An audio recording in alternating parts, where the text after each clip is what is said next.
السلام علیکم دوستو، ویلکم دس چینل۔ آج کا عنوان ہے جوڑوں اور پٹھوں کے درد کا علاج۔ اگر آپ کے جوڑوں اور پٹھوں میں فوری طور پر درد ہوتا ہے تو اس کا علاج بہت ہی زیادہ سادہ اور آسان ہے۔ اس کا علاج میں سب سے نمبر 1 جو چیز ہے ہلدی والا دودھ، جو سوزش اور درد کو کم کرتا ہے۔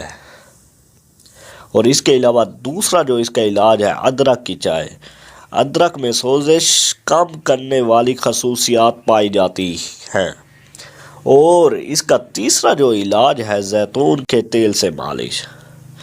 زیتون کے تیل کو ہلکا سا گرم کریں، گرم کریں اور اس کے بعد جہاں پہ بھی درد ہے، جہاں پہ جوڑوں اور پٹھوں میں، وہاں پہ مالش کریں گے تو آپ کا درد ختم ہو جائے گا۔